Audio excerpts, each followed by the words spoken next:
Hello and welcome to How to Become a Remote Freelancer. And I'm actually filming this from Siargao, a little island in the Philippines. And this is why I wanted to do this. I want to help people that want more flexibility and freedom in their life. That is what the free life is all about. And that doesn't mean to say that you have to be working from tropical locations like the Philippines. It could just mean that you want more freedom and flexibility in day-to-day life. So whether that's being able to go for a dog walk in the morning or looking after your kids in the afternoon, whatever it is, we all deserve to be living life with a little bit more balance. And since I became a freelancer, I've managed to do this for myself. I really hope that it helps you guys create your dream life. Before we get into the chapters, I think it's really important to know that my advice and my expertise is coming from somebody that was in your situation, and I know how it feels, I know how scary it can be, and I just want to reassure you that it can happen for you, and this is coming from a place of just purely wanting to help people. I hate watching people struggle. I hate watching people become unhappy because they're living their 9 to 5 and that's what they think is right. Society has this way of just putting these pressures on us. And luckily I kind of escaped that and figured out my own path. And I'm so glad that I did. And I just really want to share it because I just want everybody to just live a happy life, a happy, balanced life, because that is what we deserve. A little bit of a brief intro about who I am. So I kind of did the normal thing, went to school, went to university, and then after uni, I got a job straight away in London in a marketing agency. I actually didn't study marketing, but I didn't really know what I wanted to do after my uni degree, which was actually in sport, because who really knows what they want to do when they go into uni? That is like a whole other subject. Let's not get into that now, otherwise I'll just be talking for hours. But yeah, so I landed my first job, which was awesome. I was so happy. All my friends were moving to London. It was kind of the done thing to do. I didn't even really question it. I got myself a nice, tiny, pokey little flat in Clapham, and I spent the next few years living that London life, and it was amazing. I had the best time. I'm not going to lie, I was drunk for quite a lot of that time. But I was in my early 20s. All of my friends were doing it and we were living the life. But eventually that lifestyle just really wore me down. And eventually I did burn out. I kind of realised that I wasn't happy. It was a very monotonous cycle of Monday to Friday, working in the same office, trying to make ends meet, and then just drinking my way through the weekend to sort of try and get that dopamine hit. And yeah, I just want to say that London city life is so incredible for some people, but it just, for me, was not serving me. So I actually ended up leaving. I quit my job, I left my flat, and with very little money, I ended up going travelling. Which was amazing, and I did all these workaway things, which is basically where you can go and work for various different brands and companies in exchange for your skills. So I did a lot of marketing in exchange for rooms in like hostels and things like that. And it was awesome. I traveled around the world, and I ended up in Bali, and this is where it changed.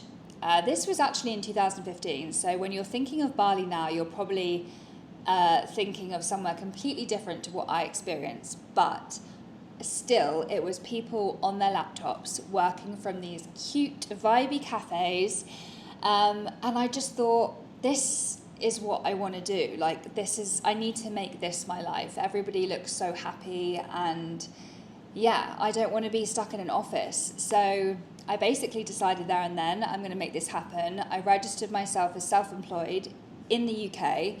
And I just set to work trying to find some work, basically. And obviously, because I'd been in marketing, and marketing is quite an easy industry to transition into because you really only need your laptop unless you're doing kind of experiential marketing. But like, I was doing digital marketing, so all I really needed was my laptop. I already had some skills.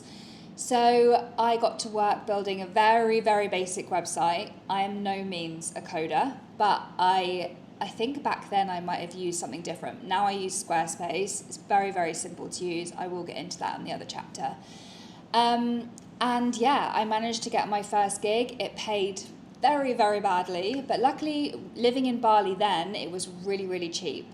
So the cost of living was very low, so I didn't actually need to make that much money to be able to survive, which was great. And that's a really big tip if you're wanting to start out and you're worried about the financial costs of living. If you can live somewhere cheap to get you going, then it's a really good way to like not have that financial pressure. Then fast forward now, and I have been freelancing successfully for, I think it's like 6-7 years. I've worked all over the world. I have worked for smaller brands. I've worked for big brands like DHL, Porsche. So yeah, and I've done so many different contracts. I've worked sort of 9 to 5 hours for like a company for like a sort of 6-month stint. That was for the BBC. I've worked for multiple clients at one time where I have no time limit. So that's kind of what I do now. So I have a couple of clients where I just have my set things that I have to do for the month, and I choose when and where I do those.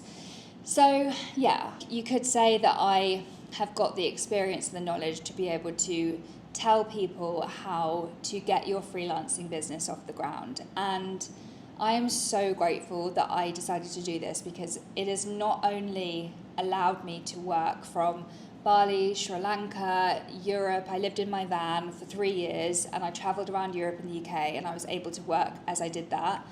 And this was also at a time when I was not in the best place mentally. I had been diagnosed with depression and I was really, really lost.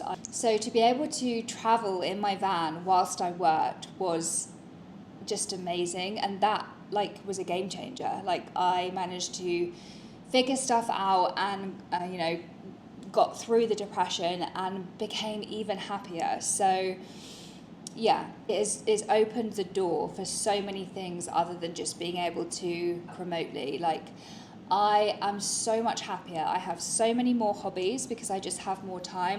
At one point I was spending 4 hours commuting, 2 hours commuting there and 2 hours commuting back. Now I use those 4 hours to go to the gym and walk, and that is so much better for my mental health. I don't want to be sat on a train for 4 hours. Like if I calculated how many hours I was wasting sat on a train trying to get to my job, let alone how much money I was spending trying to get to my job, it didn't make sense anymore. So yeah, that is my story, and now I am so passionate about helping other people do the same, and anybody can become freelance. There are so many niches that you can get into to become freelance and become self-employed and just live a happier, more balanced life. It's not easy being self-employed, and there's a lot of things that you have to be able to manage and do, but for me, it's so much better than working in office and slaving for somebody else 9 to 5, like, no. So yeah, that's my story, and I really hope that it resonates, and I really hope that it gives you confidence in what I'm about to teach you. And yeah, if you also ever want to talk, if you're feeling stuck, I've been there and I still get feelings like that. So please reach out to me on my socials or in the club, and I would be more than happy to chat.